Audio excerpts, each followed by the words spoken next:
All right, let's get rolling. Thank y'all for coming. Appreciate y'all coming out to practice, and appreciate you. I think it's good for you to be out there. It's good for you to report back. Appreciate you not showing pictures of full 11 and video, so I appreciate y'all doing that. We had practice 11 today, and we're kind of right in the middle. And what we do is right up until our first scrimmage. We had a scrimmage on Friday. We went in the stadium. We tackled for most of it, and that was practice 9. So right at practice 9, like 1 through 8 is basically there's a lot of drills, fundamentals, group. And then starting at practice 9, it was all team. And then practice 10 was a little bit like you saw today. After you guys left, we did all 11-on-11 football after that. And we'll do that. We're going to do all team on Friday. We'll do mostly team again next Tuesday. Thursday, it's a helmets practice, so it'll be – and then we'll have our spring game on Saturday, and we'll talk more about either myself or Neal will kind of give you the format for the spring game toward the end of next week. But that's kind of – we're in the evaluation piece is we work skills for development, drills for skill development. Now we're working a lot of team for evaluations, trying to get a good picture where our personnel is, and like who's taking the next step and who has gone from a red shirt or who's gone from a backup to potential can play a lead role, who's a guy that was kind of off the radar that now is ready to be maybe a core special teams player.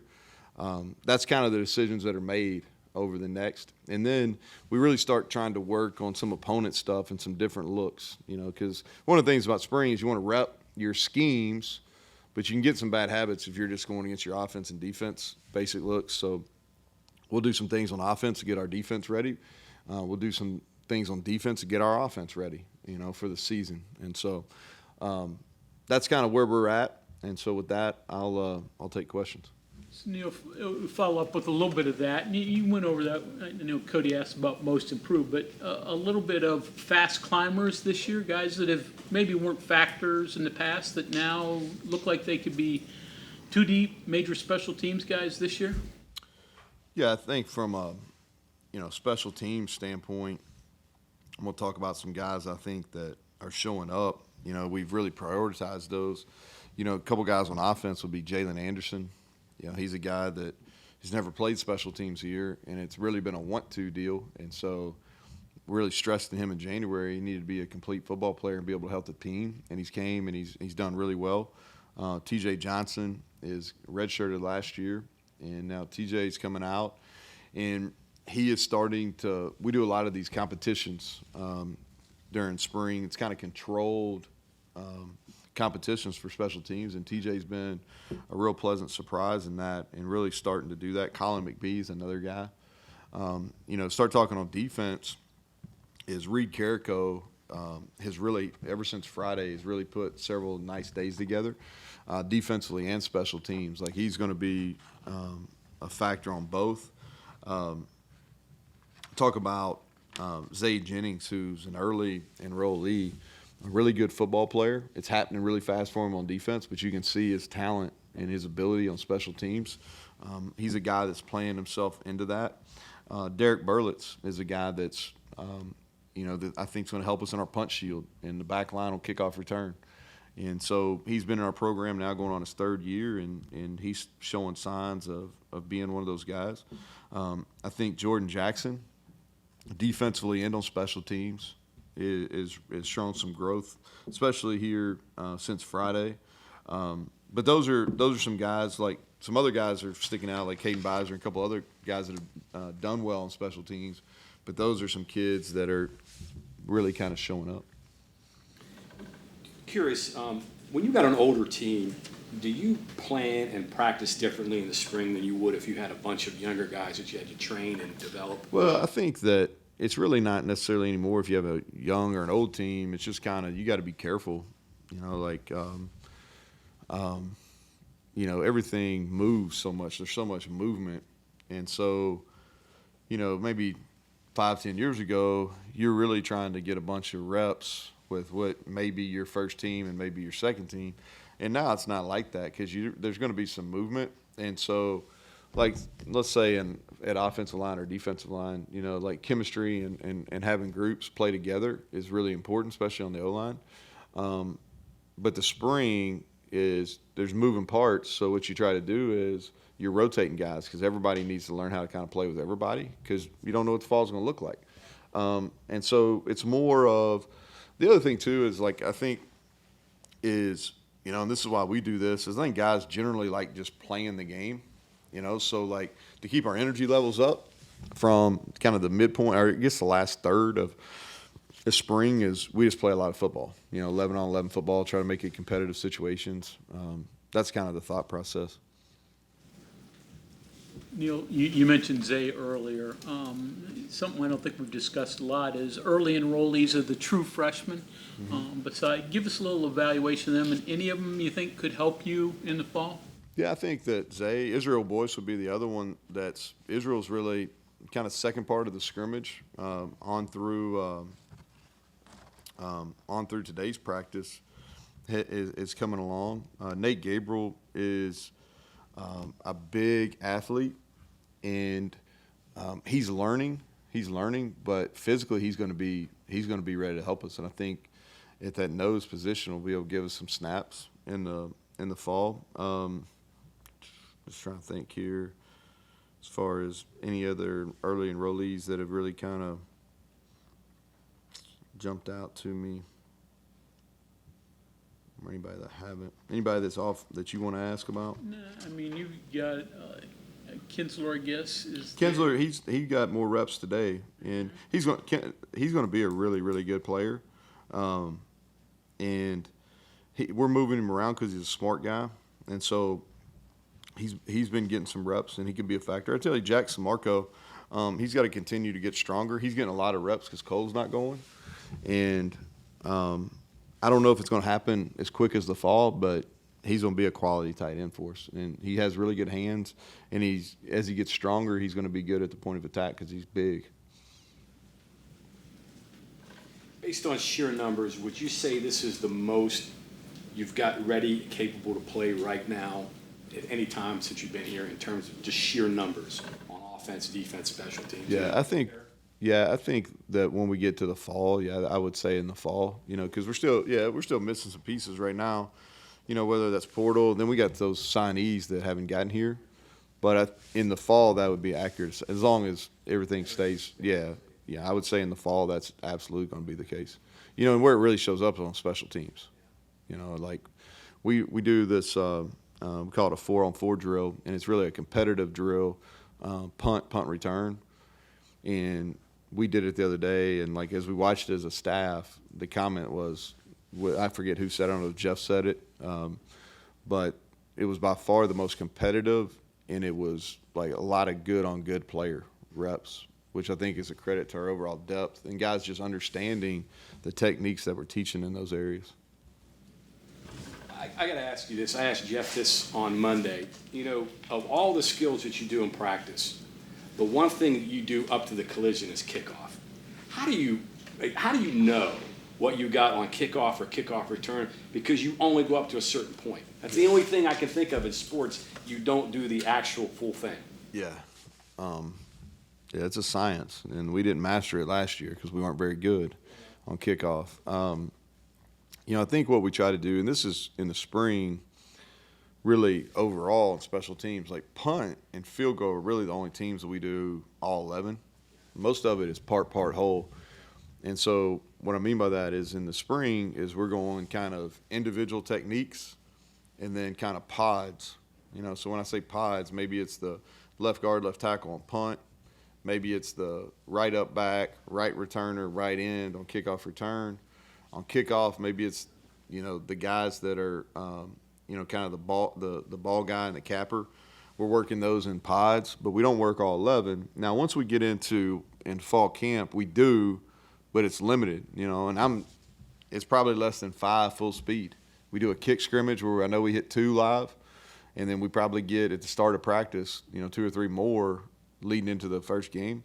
And that's it. Yeah, and that's it. And it's hard, And like what we tried to do to get better at kickoff is a lot of our tackling drills that we do, now as part of our special team circuits are kickoff tackles. Like we missed a ton of tackles just overrunning the ball from the backside. So now what we're doing is we're really working a wrap tackle where we're sprinting and we're practicing it on the track landing pad. So it's not putting a bunch of force on your shoulders. But just that was a point of emphasis in off season, is trying to figure out how can we practice these tackles that we're missing on kickoff without having 22 bodies out there. Having more linebackers, though, certainly helps. It's going to help in special teams. Yes, yeah, absolutely. It's going to help kickoff. Our bandit spur bodies, they can, like Tyron Bradley, Ty Friend, those guys can run well too. Like Sean Martin's a guy that he runs well. Like he's like 19-20 all the time on the GPS. So like he's a guy that could even be a factor on kickoff for us too. When you were named coach, I'm sure you had a vision of your progress, and of course everything happened to change that vision. I mean, the road was not a straight road to where you got. But are you now where you thought you might be at this point, or are you still trying to catch up from COVID, from NIL and transfer and all that? I just think that this is the way I look at it, Bob, is like, so after that season in 22 where I felt like we underachieved, like I just hit the reset button on a lot of it. And so I don't know, I probably didn't have 6-year plan when I got here, as far as just thinking about what we'd look like going into year 6 in the spring. And so I probably can't answer that question. What I can say is after that 22, where things didn't go the way I thought they should, or the way we didn't play as well in any phases I thought we were capable of, so we underachieved, is we just changed a lot of what we were doing. And there was just a big reset in our program. And so now what I think of is, all right, we are in like month 16 of kind of the reboot, and we're making progress. I can't sit here and tell you in the spring. I'll be able to tell you probably after 3 or 4 games in the fall. But that's the way I look at it. We're kind of month 16 we're in spring, kind of the second year of our reboot. That's the way I'm thinking about it. Are you starting to become the team, though? Yeah, like the main thing on that is just from a simple, there's a lot of things off the field and a lot, but from a simple football point is we want to be a team that is disciplined, it strains, is tough, and is smart. And so in all of those traits take absolutely no talent. And so what we do is, like, we have things that we do from our winter program through spring ball to summer to fall camp into the season on our Tuesdays and Wednesdays, that we are working that identity of like who we have to be successful. And again, it's just being disciplined, it's straining, it's being tough, that's mental and physical toughness, and it's being smart.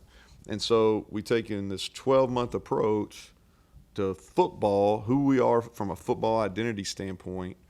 And I think some of the fruits of our labor, like I'll give you an example, is like we're tackling much better in the spring. Well, we're in month 16 of a total revamp of how we taught tackling, how we worked it, and it's a year-round approach from even going back into the winter, how Mike in strength conditioning, how they work angles and how we work deceleration and things like that into the spring ball, into our summer OTAs, into fall camp. And so, like, we're showing signs that we're a much better tackling team, which goes under physical toughness. And we work it, like we talk a lot about like striking with your hands because that's part of physical toughness. Well, we work that in the weight room, like on these strike pads we have. We do grip training, so we're in progress of like that identity that we need to be. I'm pleased with where we're at, 16 months into it, but we've not arrived. But I can't, if we sit here after 3 or 4 games and you ask the same question, I'll be able to give you like, yes, I think we're where we need to be, or no, we're not. The injured guys from the spring, are rehab going well? Any Yeah, so- setbacks there? Or No, any- so Asani is, I think he's on track. He won't be back in the spring. You know, TJ Crandall's been down with a hamstring. It's not serious, but it's nagging. He'd like to be out there. We'd like to be out there. We'd like him out there. You know, Jacoby, I told you that's going to be right up into the fall, early in the season.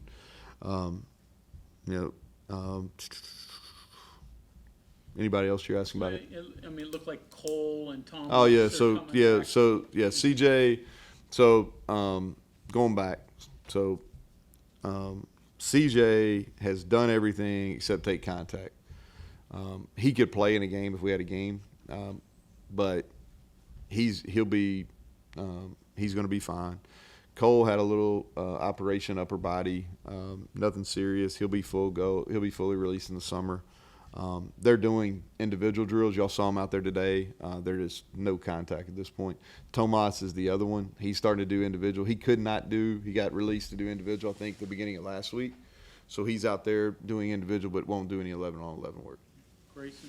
Grayson. So Grayson just had another procedure. He had some really bad luck with a lower body, just kind of nagging. He missed some of the winter, came back, practiced early in spring, just didn't feel 100%, so he got a little procedure done.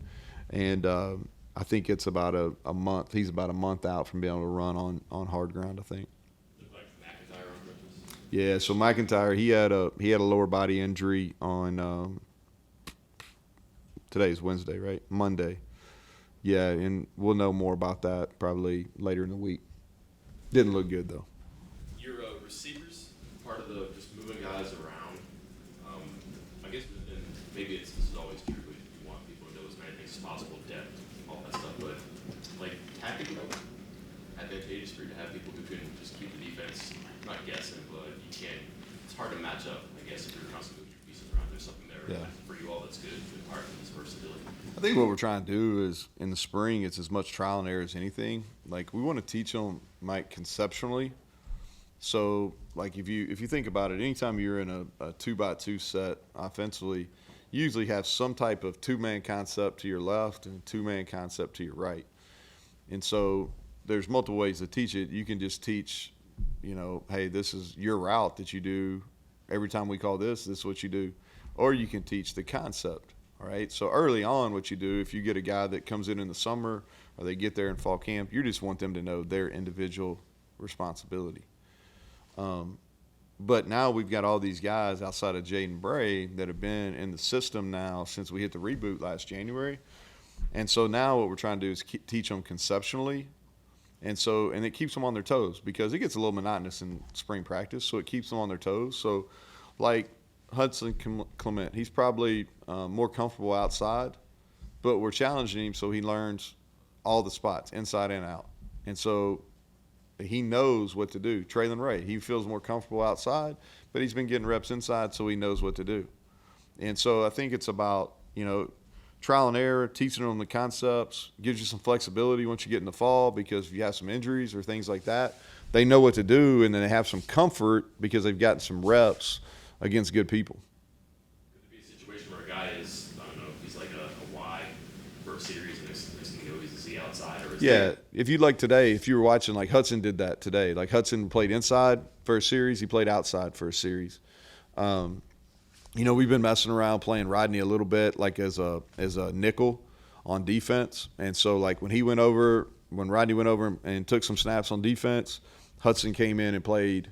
And we're messing with Rodney on that just because he's got really good lateral quickness. He played defense in high school, and it'll give us some flexibility there. And he's done pretty well.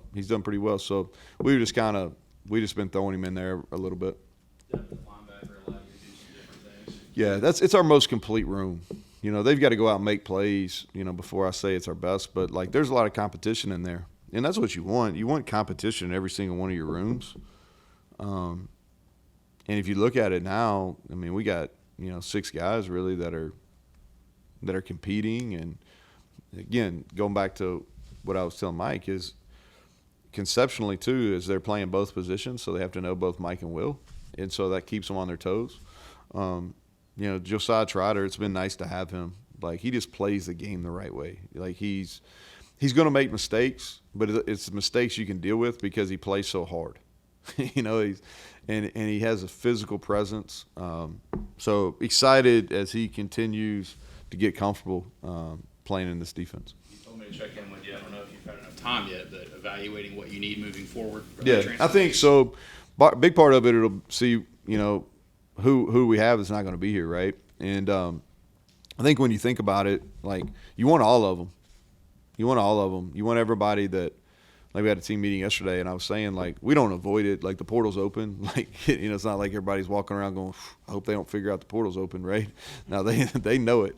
And so, it's part of the kind of the reboot that I was talking about is one thing is, man, we're really transparent with our guys. Like, portal's open, and what that basically means is everybody's a free agent, and so everybody has individual choices. And, I think the thing that, obviously money's a factor for some more than others. Some, I think it's a little bit,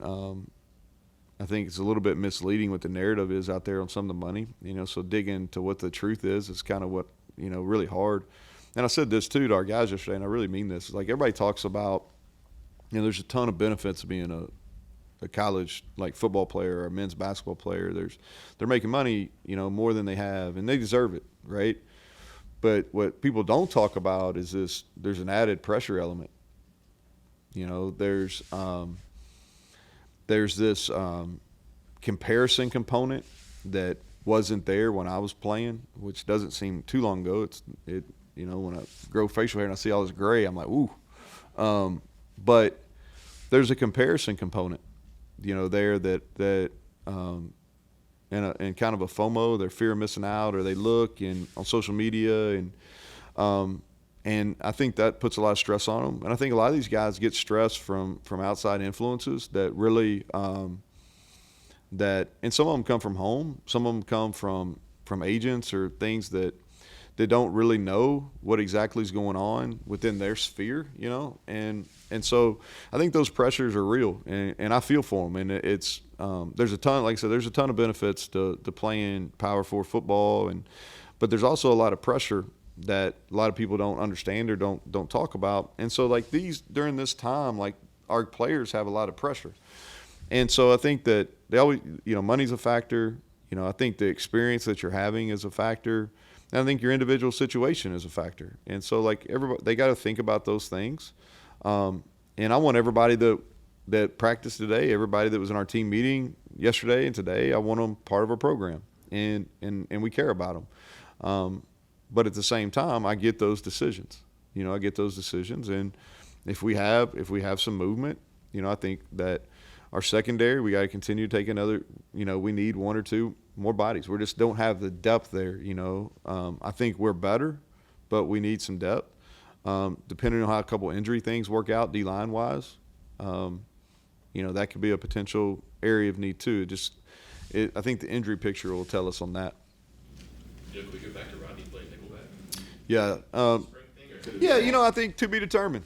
Yeah, like I told him in recruiting, like when we were going through the recruiting process, I can remember telling Big Rod this is he played corner in high school, and I used to give him a hard time because, like, he played over there and he never showed up in the picture, right? He was never getting tackles or anything. But what you could see is, like, he could play man coverage. Like, he really and he didn't spend any time on it, right? He was a raw football player in general, and he played most of his practice time was spent at corner or at quarterback. But there's so much, like, when you're playing defense in basketball, and I watched Rodney play basketball just because he was so close. I probably saw him, whatever the number of legal times I could see him, I saw him. So I can't remember if that was, I think it's 3 times. But when, like, you play man in basketball against good people and you stay in front of them and you have this presence where you got to feel where you can always play man-me ball, and he did that in basketball really well. Stayed in front of people. He wasn't a guy that crossed over, just naturally could stay and had really good ball. Like, he had a lot of steals in basketball. And so that translated in 2 areas for me. Number one, I knew he had great ball skills, even though you don't see him catch a bunch of passes in high school football because he was throwing them if they were throwing. So I knew he had great ball skills, but the other thing too is like I knew he had great change of direction and he had skills that where he could go over and play defense. And so what we've done is we're not really coaching him much. It's kind of one of these things where, hey, we tell him like, hey, this is what you're going to do, and we meet with him for about 2 minutes, and he goes out there, and it's like, if he looked bad, then we'd just went, "Oh, just kidding, come back over," you know. But he's looked pretty good, and so like, you know, we're teaching him a little bit now, and so definitely could be like he's an offensive player. Like, get me wrong, he's an offensive player. He's pushing to be a starter at receiver, and he's a guy that we want to get him the ball. Like, he had a great scrimmage on Friday, like really a great scrimmage. Like, was really excited about his growth at receiver in that scrimmage. But he's also a guy that, you know, could potentially, if he stays, could give us some snaps at nickel, and maybe that doesn't put stress on us where we have to go find somebody else. They didn't have a two-way player? Yeah, I think it's doable. I really do. Like, I don't think now. The kid at Colorado, Travis Hunter, like what he's doing is special because he's playing a ton of plays, and I don't think we're at a standpoint where we need him to do that. But I think it's a deal where he could play, you know, 6 to 10 on defense and wouldn't take away from anything he's doing on offense. We just have to watch what we did with him on special teams. Don't you have to do that in this game now? The more 2-for-1 players you have, the more versatile guys, the more depth you have. I just think you got to be open to it. You know, like, and here's the thing, Rodney's like I just told him one day in the hall, I was like, hey, why don't you go over there and we'll see you, we'll put you in our dime package and see how you do. And he was like, oh yeah. You know, I was like, remember I told you in recruiting? He's like, yeah. I was like, let's go see what it looks like. So I think you just got to be open to it. You know, we had a kid, Marcus Jones at Troy, and he's playing for the Patriots now, but great player. I wish I would have got him here then, but Marcus, great kid. And we used him on. He was a corner, and he was a great punt returner, great kickoff returner. And we played him. He was a corner. That was his number one position. And we used him on offense. And he hurt his shoulder his second year with us. So that had been my last year at Troy. He hurt his shoulder. And on defense, it's hard to protect. You can't really protect. On offense, you can kind of protect yourself. You know, you can go down. Like if you're getting ready to get hit. And so he was like, man, he was on me about playing. And I knew he was a special player, so I was like, eh. And so I was like, you know what? I was like, you can play. And, you know, his mom and dad, he got released by the doctors, but I was kind of like, man, it's a shoulder. Eh. And so we just played him on offense for 2 weeks and told him he only played offense. And then from that point on, we played him both ways. And you can do it, you know, like, because now you can't, I think it's really hard like that. Like what the Hunter kid's doing is special, but like I think you can dabble for sure. But I mean, your wide receivers are learning all the positions. Your defensive backs. I mean, you have to do that today. If you have one guy that only plays one spot, I mean that's kind of robbing your depth a little bit. You can, and you got enough time now. Yeah. You know, the OTAs in summer, that stuff has really helped. Where you can meet football wise, you should be able to do football almost year round. Where you know, you don't want to do too much, but guys their knowledge should be better. You know, recruiting-wise, you've had a lot of guys come through the building that, you know, we see all the time. Different recruiting off the success you had last year that maybe in previous years? You know, I think that I think there's a couple things. You know, it's easier just because I don't have to deal with the narrative that I was dealing with last year, so that helps. But we've also had a lot of success with freshmen, and most people want to play early now. So I think that has really helped. And we've been pushing these spring visits because I just think that the way the kind of the recruiting model works is things happen fast. So we've had a lot of 25 kids here, but we've had a lot of 26s too. And for them to watch spring practice. And they can observe things in spring practice they don't get during a normal recruiting, like a game visit or a junior day or an official visit. Because it's the only time they can actually see it practice. So they see what the depth looks like. They can see the schematics that we're running. They also can see the coach-to-player interactions, the player-to-player interactions, and those are critical, you know. And they get a feel for, like, what is the environment, you know, at practice. And so we've really been pushing guys to come, and we've had a bunch. It's we've had a lot going on in a good way. Neal, I've got a basketball one, I guess. If you got a lineup of like 5, 6, 7 guys, it's pretty hard to defend. Your receiver is not the same size, but heights and weights are pretty similar. I Yeah. imagine that helps with inside and outside too. Not saying that's part of the plan, but it's maybe it functions that way too a little bit. Yeah, we got one.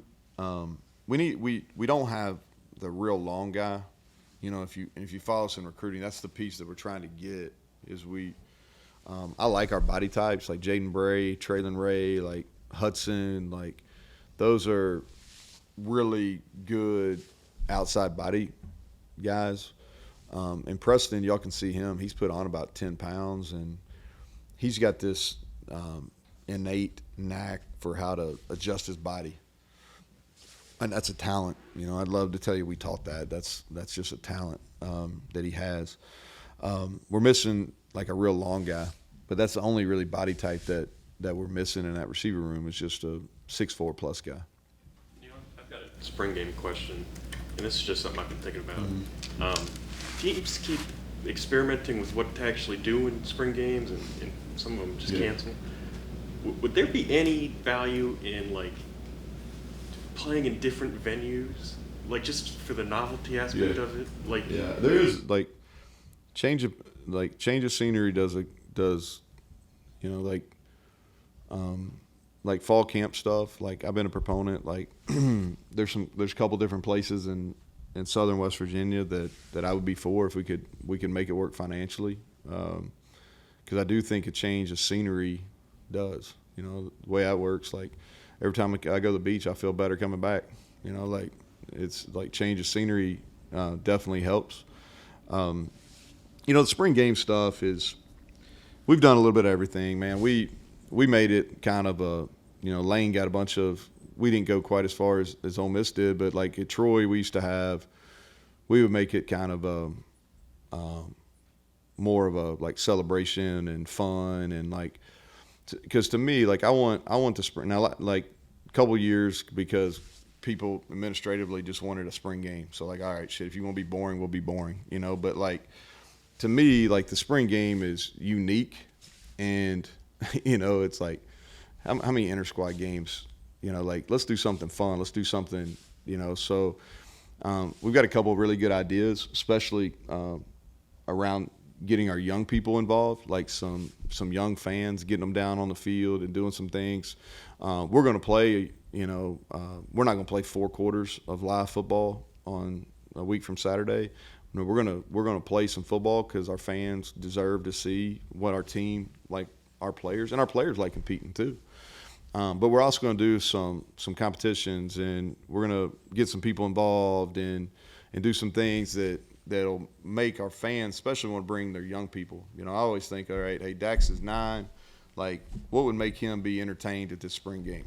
You know, like if I'm bringing, all right, my kids, like what is something that would be like, man, this is a different experience? Because when we play Penn State, man, you're not getting on the field, right? You're not going to have a chance to go up to Sean Martin, dap him up, or talk to Garrett Green. So how can we do some things in the spring game that maybe makes a family that maybe they can't afford to come, or a family that wants to have an experience meeting a player, taking a picture of a player? How can we make this a special deal, especially here in West Virginia, because we're the state's team, right? Like we're the state's team, and we need to be accessible. And so we're and when we're ready to announce it, I think it'll be a fun day a week from Saturday.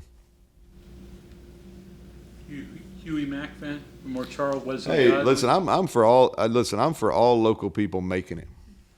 All right, he had a cool video. I know Clint Trickett was in that video, and so I know his music. What about Charles Wesley, man? He's opening up for Luke Combs. I look up, he's playing in the Brewer Stadium.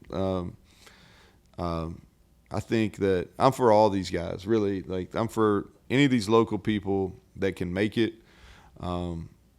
You know, I felt the same way growing up in Kentucky. You look at all these guys like that from Eastern Kentucky that have made it huge, and it's guys and girls that have made it huge in country music. I just think that I know what it feels like being from a small town, and you've been able to do things that haven't been done before, and I know how people get behind you.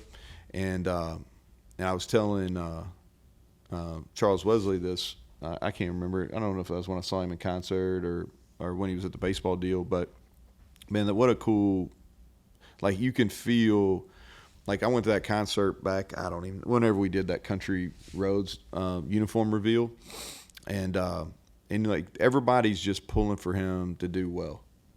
You know, like I went down the Players Championship, and a buddy of mine, and so the first song they played is Q Country Roads. I got in his car and he played Q Country Roads. I'm like, oh, you know this? He's like, oh, this is awesome.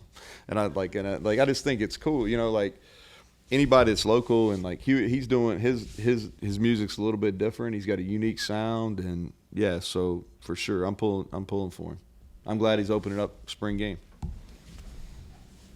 Anybody else? All right, thank y'all.